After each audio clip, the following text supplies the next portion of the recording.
আল্লাহ রাব্বুল আলামিন হাবিব বলেছেন কবর কাহার জন্য জান্নাতের বাগান, আবার কাহার জন্য জাহান্নামের গর্ত। এখন এখানে একটু তাকায়া দেখেন, যদি জিজ্ঞাসা করি ভাই কবরের মধ্যে কেমন আছো, তিনি বলবে ও তাহিরি বেশি ভালো না, শুধুমাত্র আযাব আর আযাব, শুধুমাত্র আযাব আর আযাব। এই আযাবের ভাগ পৃথিবীর কেউ নিবে না। আপনার বাবা আপনাকে চলে গেলে, আপনাকে ছেড়ে চলে গেলে আপনি আপনার বাবার কষ্টের ভাগ নিবেন না, কবর আযাবের ভাগ নিবেন না, কিন্তু আপনার বাবার সম্পদের ভাগ নিতে তো আপনি ভুল করবেন না। আপনার বাবার মৃত্যুর কষ্টের ভাগ আপনি নিবেন না, কিন্তু আপনার বাবার সম্পদের ভাগ নিতে আমি ভুল করব না, আপনি ভুল করবেন না। এই জন্য পৃথিবীর মানুষ সবাই সব ভাগ নেয়, কিন্তু মরণের কষ্টের ভাগ কেউ নেই না, কবরের আযাবের ভাগ কেউ নেই না, হাসরের ময়দানের ভাগ কেউ নেই না। এই জন্য যুবক ভাইয়েরা আমার, কেন কেন বলছি ও যুবক, আমি আপনাদেরকে শুধু বলতে চাই এই পৃথিবীটা বড় কঠিন। এই পৃথিবীর মানুষ সব ভাগ নেয়, কিন্তু কবর আযাবের ভাগ নেই না। এই জন্য আল্লাহ বলছেন কোরআনের ভিতরে, ওয়াত্তাকু ইয়াওমান লা তাজজি নাফসুন আন নাফসিন শাইআ ওয়া লা ইউকবালু মিনহা শাফাআতু ওয়া লা ইউখাযু মিনহা আদলু ওয়া লা হুম ইয়াহজান ওয়া লা হুম ইউনসারুন। আল্লাহ রাব্বুল আলামিন বলেন হাসরের ময়দান যেদিন কায়েম হবে, ওই দিন কেউ কাহার কোনো উপকারে আসবে না, কেউ কাহার কোনো কাজে লাগবে না। এই কবরে একলা একটা পড়ে আছে, এক হাত দূরে আরেকটা ভাই পড়ে আছে, আরেক হাত দূরে আরেকটা ভাই পড়ে আছে, আরেকটা দূরে আরেকটা ভাই পড়ে আছে। এই কবরে আযাব হইতেছে, পাশের মানুষ জানে না। ওই কবরে আযাব হইতেছে, পাশের মানুষ জানে না। হাসরের ময়দানে মানুষ নাফসি নাফসি, হায়রে কেন মাদ্রাসাটা দরকার, কেন গুরুস্থানটার পাশে মাদ্রাসাটার প্রয়োজন। এই পোলাপানগুলা যখন মাদ্রাসা থেকে বের হবে, এই পোলাপানরা যখন গুরুস্থানের পাশ দিয়ে হাইটা যাবে, আল্লাহ রাব্বুল আলামিন কবরের আযাব ক্ষমা করে দিবে।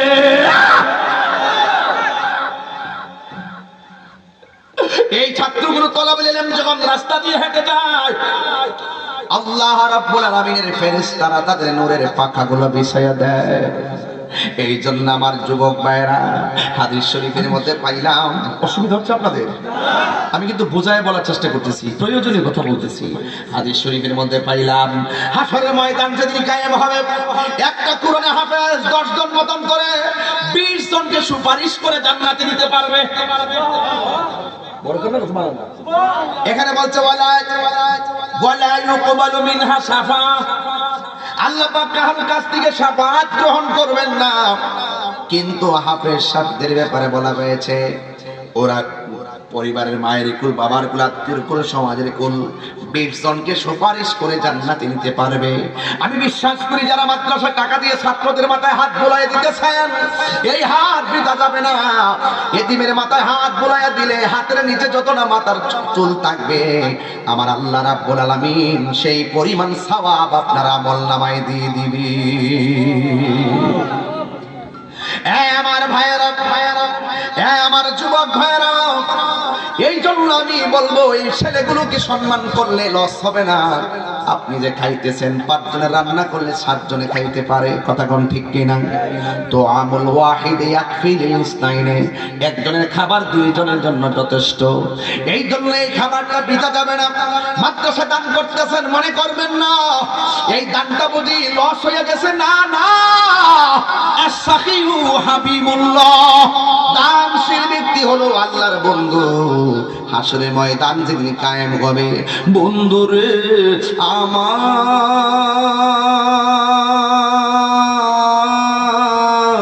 ও ব্রাহ্মণ গ্রামের বাবা, হাসরের ময়দান যেদিন কায়েম হবে, সেই দিন মানুষ নাফসি নাফসি বলে কাঁদবে। আল্লাহ রাব্বুল আলামিন বলেন ফাকাইফা ইযা জামা'নাহুম লিয়াওমিন লা রাইবা ফি ওয়া ওয়ুফিয়াত কুল্লু নাফসিন মা কাসাবাত ওয়া হুম লা ইউযলামুন। ওই দিনটাকে তোমরা ভয় করো। ওই দিনটা কেমন হবে? যখন আল্লাহ তোমাদেরকে একত্রিত করবে, যেই দিন আমার আল্লাহ রাব্বুল আলামিন তোমাদেরকে দুনিয়াতে যা করেছো তার প্রতিদান তোমার হাতে দিয়ে দেওয়া হবে।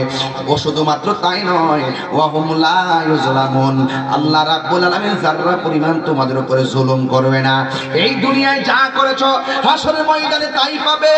এই জন্যই তো আমার আল্লাহ রাব্বুল আলামিন কোরআনে বলেছেন, ফামাইয়া'মাল মিসকালা যাররাতিন খায়রান ইয়ারা ওয়া মাইয়া'মাল মিসকালা কি মাদ্রাসা ছাত্র নাকি ওরা? হ্যাঁ, দাঁড়াও একটু দাঁড়াও, মাশাআল্লাহ একটু দাঁড়াও। হ্যাঁ, অনেক সুন্দর সবুজ পাগড়ি, মারহাবা বলবেন না? আল্লাহু আকবার। এই ছেলের মা গুলো কত স্বপ্ন করে, বসো বাবা তোমরা বসো, দেখে খুব ভালো লাগলো। এই ছেলেগুলো বাবা আল্লাহু আকবার বলেন। লা ইলাহা ইল্লাল্লাহ, লা ইলাহা ইল্লাল্লাহ, লা ইলাহা ইল্লাল্লাহ, লা ইলাহা আলা ইলাহা আলা ইলাহা লা ইলাহা ইল্লাল্লাহ মুহাম্মাদুর রাসূলুল্লাহ সাল্লাল্লাহু আলাইহি ওয়াসাল্লাম।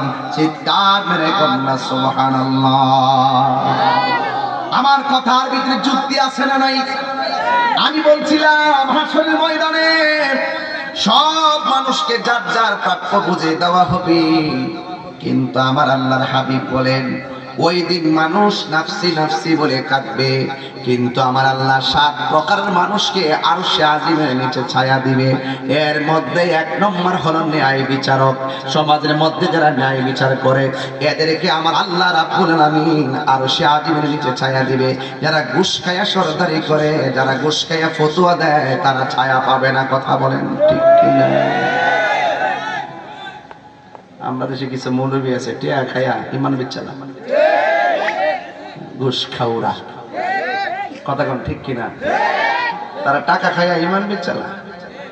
আবার এমন একটা ভাব ধরে হবো সবার লোকই আছে, তোমার লোকও আছি, তোমার লোকও আছি, উপরে ফিট ফাট ভিতরে আমদানি কম না, উপরে ফিট ফাট ভিতরে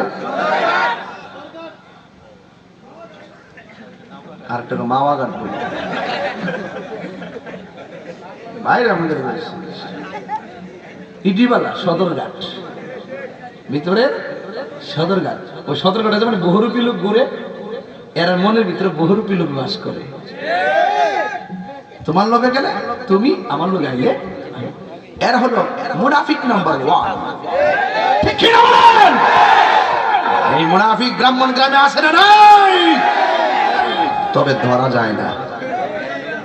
সব সমাজে আপনার এলাকাতে আছে মুনাফিক, হাসতে হাসতে মুনাফিকি করে, কিন্তু মুনাফিকদের জায়গা হবে জাহান্নামের সর্বনিম্ন স্তরে। কথা বলেন ঠিক কিনা?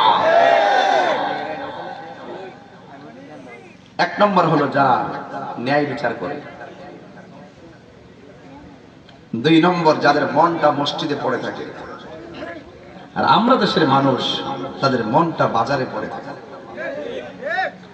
বাজারে গেলে দেখবেন গড়ির কাটার দিকে তাকাবে না, মসজিদে গেলে দেখবেন বারবার গড়ির কাটার দিকে তাকাবে, তাকায় বলবে ইমাম সাহেব নামাজের সময় শুনি। ইমাম সাহেবকে 2 মিনিট রেস্ট করে দেওয়া নাই, অসুবিধা নাই, সূরাটা একটু লম্বা বেরোই। ঠিক কিনা বলেন? ইন্নাল মুনাফিকিনা ফি দারকিল আসফালি মিনান নার।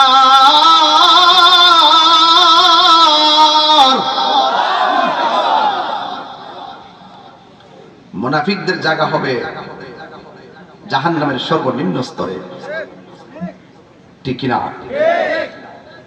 সবচাইতে বেশি মুনাফিক সাপ্লাই হয় বাজারে, সব ঘরের দরবার, দেন দরবার সব বাজারে। রাসূল বলেন বাজার হলো সবচাইতে নিকৃষ্ট জায়গা, আর সবচাইতে উত্তম জায়গা হলো আল্লাহর ঘর মসজিদ। রাসূল বলেন ওই মসজিদের প্রতি যার মনটা পড়ে থাকে, জিকির করলে যার মনটা পাগল হয়ে যায়, ইবাদতটা ছুটে গেলে মনটা খারাপ হয়ে যায়, ইবাদতটা করতে পারলে মনটা শান্তি লাগে, এইরকম ইবাদতের টেস্টফুলি পারসনদের জন্য আল্লাহ রাব্বুল আলামিন আরশে আজিমের নিচে ছায়ার ব্যবস্থা করে দিয়েছেন। 3 নম্বর as-সাখী, যারা দানশীল ব্যক্তি, যারা দান করে, এদের জন্য আল্লাহ রাব্বুল আলামিন আরশে আজিমের নিচে ছায়ার ব্যবস্থা করবেন। আপনি তো মনে করতেছেন দান করলে মনে হয় ধন কমে, আসলে কি কমে না বাড়ে? আরো জোরে কমে না বাড়ে?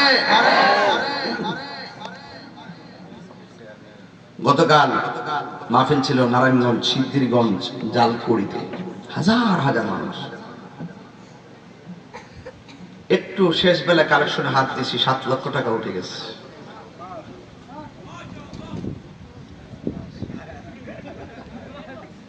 ও তো মাশাআল্লাহ ভালো কথা বলছে, আপনি হাসি দিয়া কোন সাল্লাহ করেন?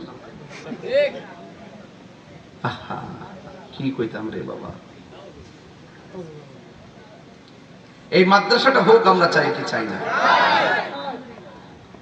এই যে কোরআনের পাখিগুলো দেখতেছেন, মায়া লাগেনি? কথা কয় না? আরে মায়া লাগেনি? এই পোলা পান্ডি টিভির করে কষ্ট করে, যত তাড়াতাড়ি সম্ভব তাদেরকে জায়গা করে দেন। জায়গার দরকার আছে তো? আছে ইনশাআল্লাহ। যুবক ভাইরা, এখানে অনেকগুলো মানুষ খুব মনোযোগ দেখা যাচ্ছে, ওয়াজ শোনার জন্য খুব ফান পেতে আছে। আল্লাহ কবুল করুক, আমিন কর। হাসর মাঠে কেউ কার কোনো উপকার আসবে? 3 নম্বর। 4 নম্বর হইল আল্লাহর জন্য কেউ কাউকে ভালোবাসে। আমি সালম ভাইকে ভালোবাসি, তিনি নবীকে ভালোবাসেন। এই জন্য আমি যদি নবীকে ভালো না বাসতাম, আমাকে কি তিনি ভালোবাসতেন? রাসূল বলেন আল্লাহর জন্য কেউ কাউকে ভালোবাসে, নবীর জন্য কেউ কাউকে ভালোবাসে। এইরকম ভালোবাসার মানুষদের জন্য আল্লাহ রাব্বুল আলামিন আরশে আজিমের নিচে ছায়ার ব্যবস্থা করে দিয়েছেন। এই ভালোবাসা আমরা চাই কি চাই না? আরেকটা আছে, এর কি গেছে? ধরেনি ওহান আছে নাকি? আরে ধরেন না, জলফাই ধরছে, মনে করেন ধরছে রে, ওরস না 1 কেজি ভাইরা লইয়া, 1 কেজি ভাইরা লইয়াস না। তখন হ্যাঁ কে বলছে হুজুর ওই রেলানি গ্রাম 3জন লোক হার হয়েছে, দেখে লাইব। এটা এক জিনিস। আবার আমি কর পরে উঠে গেছে, উঠার পরে আমি আর কইলাম যে করি মানুষ নাই থাকতে কইতে পারে না। হ্যাঁ আমার কইতাছে হুজুর মানুষ না থাকতে পারে, আল্লাহ তো দেখতেছে। তখন আমি কইলাম যে হয় এটা তো কত হই, তাই লাইমে গেছে গা। রাসূল বলেন এই লোকটির জন্য যাদের সামনে গুনাহ করার সুযোগ আছে, যাদের সামনে চুরি করার সুযোগ আছে, যাদের সামনে অন্যায় করার সুযোগ আছে, আরে জিনা করতে চাইও কাপড় চোপড় খোলার পরও সে অবিচার করে না, ফল গাছে উঠে আম চুরি করতে চাইও আরেকজনের আম চুরি করে না। কথা বলেন ঠিক কিনা? সে ভয়